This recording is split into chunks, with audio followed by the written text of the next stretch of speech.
का समजत नाही आहे तुम्हाला? मला शिकायचं आहे. आई बाबा मला तुम्हाला दोघांनाही सुखात ठेवायचं आहे. प्लीज मला समजून घ्या.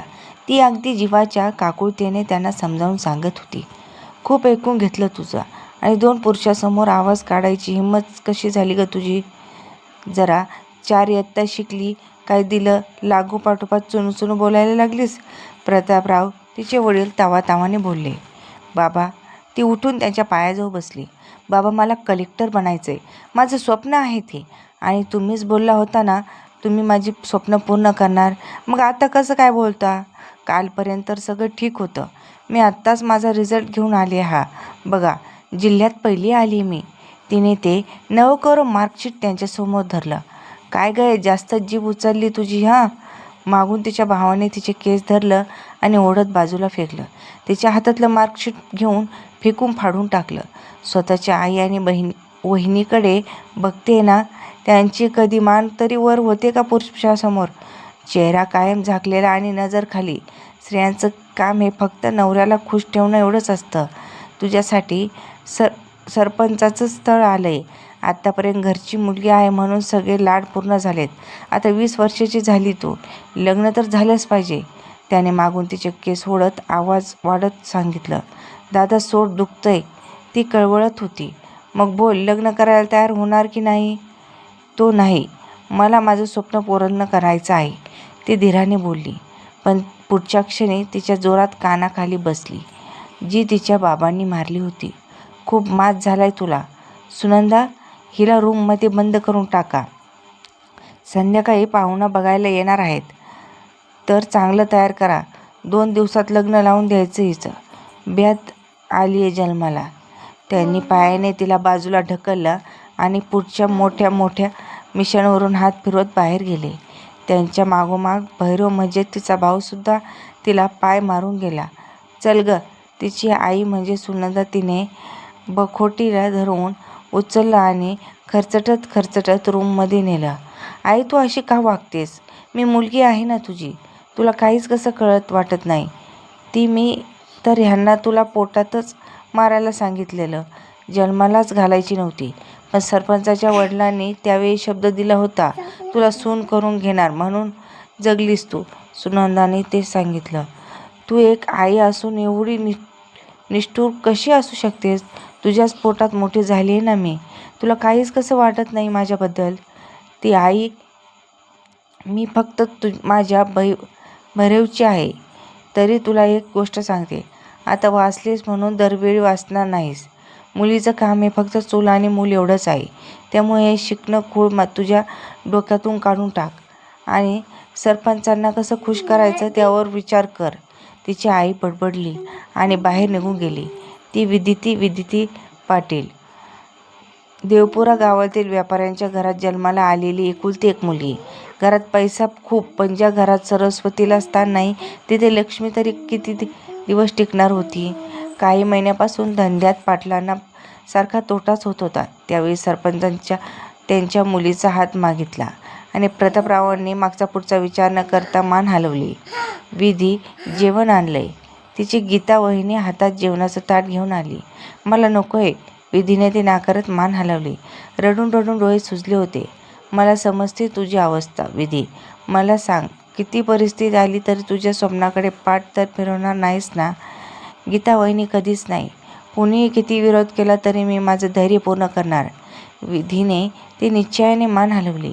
एक मग माझं. गीता वहिनीने दरवाजा नीट बंद केला आणि तिच्यासमोर येऊन बसल्या. मी तुला आज रात्री इथून पळून जायला मदत करते. तू इथून काहीशी मुंबईला जा. मी शाळेत असताना माझ्या शिक्षिका होत्या सुरेखा रावत म्हणून. त्या आता मुंबईला असतात. मी त्यांचा नंबर देते तुला. तू तिथे जाऊन त्यांना फोन कर. त्या नक्कीच तुझी मदत करणार. मला इथून जमलं तर मी त्यांना फोन करून कल्पना देईन. गीता वहिनी, वहिनी खरंच हे होऊ शकेल ना? विधीने त्यांच्या मनात शंका होती, कारण स्वतःच्या आईबाबावर तिला आता जरासुद्धा विश्वास उरला नव्हता. तुझ्या मनात एवढी ताकद असेल ना तर नक्कीच होईल. आज संध्याकाळी तुला पाहुणे बघायला येणार, तेव्हा सगळ्यांच्या मनासारखं वाग, म्हणजे जरा त्यांना बरं वाटेल आणि तुला पळून जायला बरं वाटेल. गीता वहिनी, मी तयार आहे वहिनी. माझ्या स्वप्नासाठी मी येईल ती जोखीम उचलायला तयार आहे.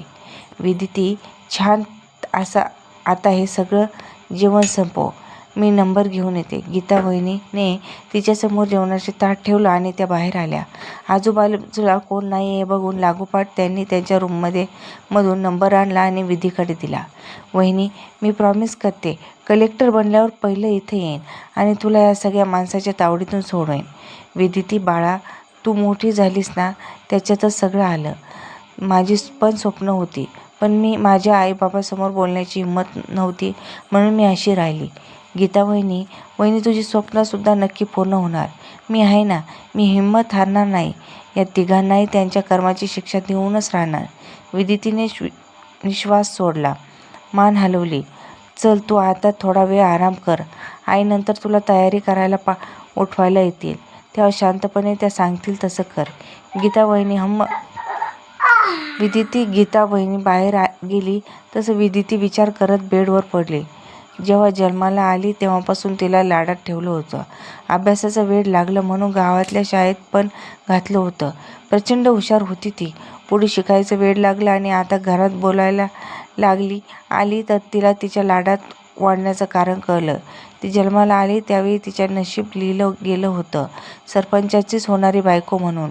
तो 40शीला पोहोचलेला सरपंच, त्याच्याशी ती आत्ता 20शी पार केलेली कोवळी मुलगी कसं लग्न करू शकते? पण तिच्या घरच्यांनी या गोष्टी काहीच विचार पडलेला नव्हता. आत्तापर्यंत दाखवलेलं प्रेम, जिव्हाळा हा खोटा होता. तिला आता स्वतःचीच लाज वाटत होती का ती आपल्या घरातल्या माणसांच्या चेहऱ्यावर घातलेले हे खोटे मुखवटे ओळखू शकली नाही. विचारात असतानाच तिच्या खोलीत दरवाजा उघडला गेला आणि तिची आई आत आली. आडवी काय पडलीस? उठ आणि तयारी करायला घे. जास्त नाटक नको. आई विदिती काही न बोलता उठली आणि बाथरूममध्ये जाऊन फ्रेश होऊन आली. तोपर्यंत गीता वहिनी तिच्यासाठी साडी आणि बाकीचे दागिने घेऊन आली. हिला नीट तयार करायचं, जास्त नाटकं केली तर 2 ओढून दे. आईने सक्त ताकीद दिली आणि बाहेर गेली. विदिती तशीच आरशात बघत बसली. विधी, हे घे साडी. गीता वहिनीने तिच्या हातात साडी दिली. मी सांगितलेली लक्षात ठेव आणि जास्त विचार करू नकोस. मनात इच्छा असेल ना तर सगळं नीट होईल. त्याने विदितीच्या डोक्यावर थोपले. तिने पण मान हलवत तयारी करायला सुरुवात केली. ती भरजरी साडी, गळ्यात सोन्याचे दागिने, केसाची जाड वेणी, नेत्यावर गजरा, सगळी तयारी झाली. तसे तिने एकदा स्वतःला आरशात बघितलं. आयुष्यात पहिल्यांदा तिने साडी नेसली होती आणि एवढी सजली होती. तिला नाही आवडायचं साडी नेसायला. तिचं स्वप्न हे बिझनेस सूट घालण्याचं होतं. प्रत्येकाचे वेगळे विचार असतात, तसं तिचे पण होते. पण त्या विचारांना कोणासमोर बोलून दाखवणार? खाली पाहुणे आले तसं तिला बोलावणं आलं. आईने हातात पोह्याची डिश दिली आणि ती कशीबशी चालत त्या सगळ्यांसमोर आली. नजर वर करून न बघता तिने आलेल्या पाहुण्यांना पोहे आणि चहा दिला आणि समोरच्या सोफ्यावर जाऊन बसली. नाकी डोळा छान आहे मुलगी. सरपंचाचे मामा हा मग मी निवडली असणारच ना. सरपंचाच्या आईने मान मोठी झाली.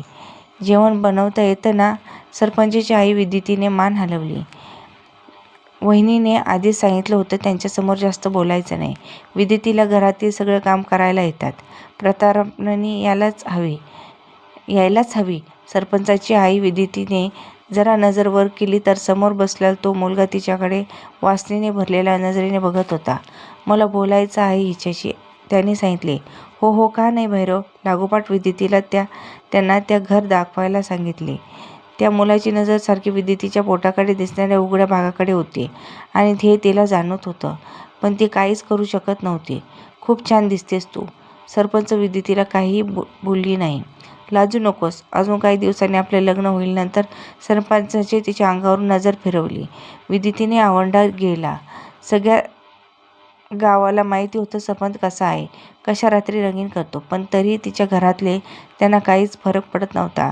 खाली सगळ्यांचा होकार झालाच होता. पुढच्या तयारीला ठरवून ती सगळी माणसं निघून गेली. आज जशी वागलीस ना तशीच यापुढं राहायचं, अशी लायकी आहे तुझी. प्रतापराव विदितीला काहीही बोलली नाही आणि सरळ तिच्या रूममध्ये निघून गेली. साडी काढून टाकून ती फ्रेश झाली आणि बेडवर बसत दीर्घ श्वास घेतला. खरंच हे सर्व का आयुष्य? एवढा फरक का केला जात होता मुली आणि मुलात? तिला पटत नव्हतं जे चाललं ते. आत्तापर्यंत तर घरातले सगळे होते,